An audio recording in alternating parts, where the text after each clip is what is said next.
Hello guys, welcome back to my channel. Welcome to Finance Market. Welcome to another video. Guys इस video के अंदर Arvind limited के ऊपर मैं आपसे बात करने जा रहा हूँ।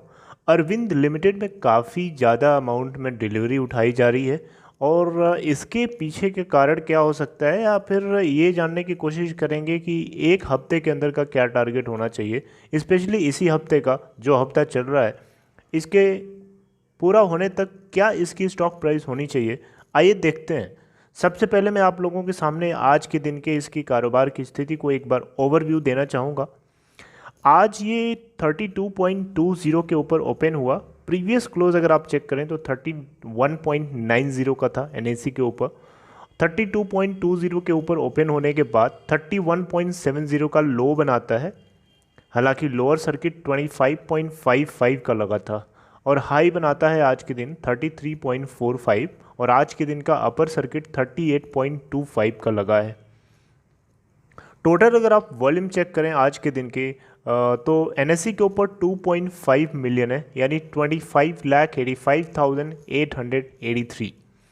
वहीं पे आज के दिन की क्लोजिंग की बात करें तो 32.95 के ऊपर क्लोज हुआ है एनएससी के ऊपर, लगभग 1.05 पॉइंट ऊपर है या फिर 3.29% ऊपर अपने लास्ट क्लोजिंग प्राइस के रेस्पेक्ट में क्लोज हुआ। मार्केट कैपिटलाइजेशन अगर आप देखें तो 853.15 करोड़ है एनएससी के ऊपर। वहीं अगर आप बीएससी के ऊपर चेक करेंगे तो 855.74 करोड़ मार्केट कैप है। बीएससी के ऊपर 32.45 की ओपनिंग के बाद 31.75 का लो एंड 33.35 का हाई। 38.830 का यहाँ अपर सर्किट और 25.60 का लोअर सर्किट लगा था। यहाँ पे भी लगभग आपको देखने को मिलेगा 11,45,143 इतना वॉल्यूम यहाँ पे भी ट्रेड हुआ। आइए देखते हैं कि इसमें से कितनी सिक्योरिटी बाय डिलीवरी के लिए क्वांटिटीज़ उठा ली गई। आज अगर देखें 16 सितंबर 2020 की अगर हम बात करें तो 25,85,883 क्वांटिटीज़ में से 10,45,857 क्वांटिटीज़ डिलीवरी के लिए उठा लिया गया है। अब इसी को परसेंटेज ऑफ डिलीवरेबल क्वांटिटी के टर्म्स में देखेंगे तो ये बेसिकली उसी का परसेंटेज होता है जो कि 40.44% की डिलीवरी आ रही है। तो आप देख सकते हैं कि लगभग 50% के क्लोज है, लेकिन बिल्कुल क्लोज नहीं है, लेकिन फिर भी देखें तो 40% लगभग डिलीवरी यहाँ पे लोगों ने उठाई है।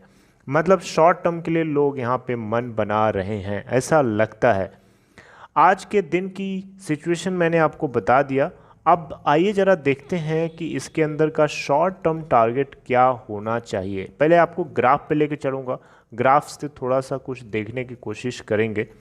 मैंने आपको एक दिन का ग्राफ है, ये 5 दिन का ग्राफ आपके सामने प्रेजेंट किया और 5 दिन में अगर आप ध्यान से देखें तो बार बार अपने अपर सर्किट लेवल 33.00 को टच करने की कोशिश कर रहा है। कभी उसको क्रॉस कर जा रहा है, कभी टच करने की कोशिश कर रहा है, लेकिन 33 पॉइंट मैक्सिमम इसका आई थिंक 33.30 है या फिर 33.30 का मैक्सिमम इसका प्राइस है, जो कि नहीं 33.55 का, राइट।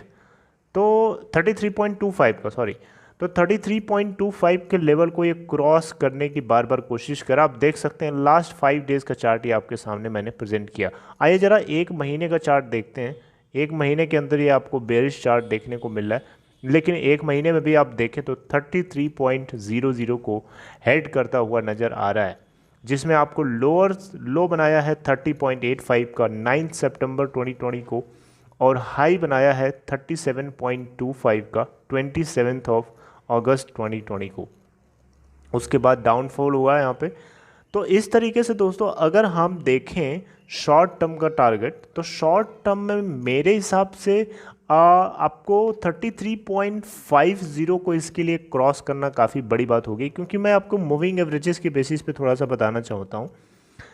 आप मूविंग एवरेज अगर आप देखेंगे तो यहाँ पे ये 20 डेज़ की मूविंग एवरेज जो कि 34.06 है, इसके ऊपर काफ़ी बेरिश है और इसको छोड़ दीजिए, 200 डेज़ का मूविंग एवरेज है जो कि 33.19 है। अभी 33.19 को क्रॉस करना होगा, इसके लिए सबसे ज़्यादा चैलेंजिंग है, क्योंकि यहाँ पे रेजिस्टेंस भी इसको फेस करना पड़ेगा 33.40 पे। 33.40 को 40 के ऊपर इसको सेकेंड रेजिस्टेंस लेवल है। फर्स्ट लेवल ऑफ रेजिस्टेंस ये ऑलरेडी क्रॉस कर चुका है 32.65 का, और 33.40 को अगर एक क्रॉस कर जाता है तो डेफिनेटली अपने 200 डेज़ के मूविंग एवरेज को भी क्रॉस कर जाएगा, जो कि 33.19 है। इसके ऊपर अगर चढ़ता है तो 33.90 का इसको third level of resistance face करना पड़ेगा। तो यहाँ से सपोर्ट हालांकि इसको काफ़ी नीचे है, 31.40 के ऊपर है। तो यहाँ से आपको एक सेकेंड, आपको टेक्निकली अगर हम देखें तो डेली बेसिस पे तो ये बेरिश है, वीकली बेसिस पे न्यूट्रल है, मंथली बेसिस पे अगर आप देखें तो बहुत ज़्यादा ये बेरिश है। तो आपको देखिए, टू द पॉइंट मैं आपको बताना चाहता हूँ, अरविंद लिमिटेड जो है मैक्सिमम अगर आप इस हफ्ते की बात करें तो थर्सडे और फ्राइडे 2 ट्रेडिंग सेशन बचे हुए हैं। तो हमें लगता है कि इस 2 सेशन के अंदर ये मैक्सिमम 33.50 तक जाने की पॉसिबिलिटी है। 33.50 को ये क्रॉस कर जाए, इसके ऊपर चला जाए, वो इसके लिए बहुत बड़ी बात होगी और काफ़ी चैलेंजिंग भी होगा, क्योंकि वहाँ पे रेजिस्टेंस इसको फेस करना पड़ेगा 33.90 का, राइट। तो ये एक तरीके से शॉर्ट टर्म में अगर आप देखें, एक हफ्ते के अलावा आप चलिए नेक्स्ट वीक का भी अगर हम मान के चलें तो नेक्स्ट वीक में भी इसको 34 को क्रॉस करना थोड़ा सा कॉम्प्लिकेटेड हो सकता है। 34 को अगर एक क्रॉस कर जाता है उस सिचुएशन में आप मान के चलिए कि 35 तक भी ये जा सकता है, क्योंकि 34.06 का इसका जो मूविंग एवरेज है ये 20 डेज़ का मूविंग एवरेज है। इसके नीचे जितने प्राइसेस हैं, जैसे कि 5 डेज़ हो गया, 10 डेज़ हो गया, 50 डेज़ हो गया, 100 डेज़ हो गया, इन सब के मूविंग एवरेजेस के ऊपर ये काफ़ी बुलिश है और इनको क्रॉस भी कर चुका है। तो आप अगर देखें तो काफ़ी इसके अंदर आज क्वांटिटीज़ ट्रेड हुई हैं। एनएससी के ऊपर देख सकते हैं 2.5 मिलियन, लगभग 25,85,833 इतनी ह्यूज क्वांटिटी में यहाँ पे बल्क में ट्रेडिंग हुई है, जिसमें से लगभग 10 लाख क्वांटिटीज़ को लोगों ने होल्ड करके अपने डीमेट अकाउंट में रखा है। इट मीन्स दैट, इसका मतलब आपको पता है, इसका मतलब है कि लोग इसको शॉर्ट टर्म के लिए भी बुक कर सकते हैं। आज लिया, 2 दिन बाद इसको सेल ऑफ कर दिया, right.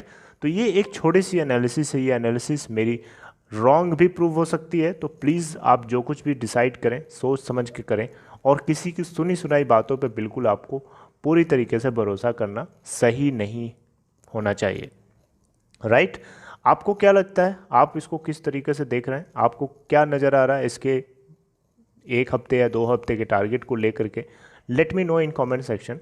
If you haven't subscribe, make sure, and if you want to open demat या trading account, please description box में लिंक दिया गया है, लिंक को क्लिक करके आप स्टॉक के अंदर अकाउंट ओपन करा सकते हैं।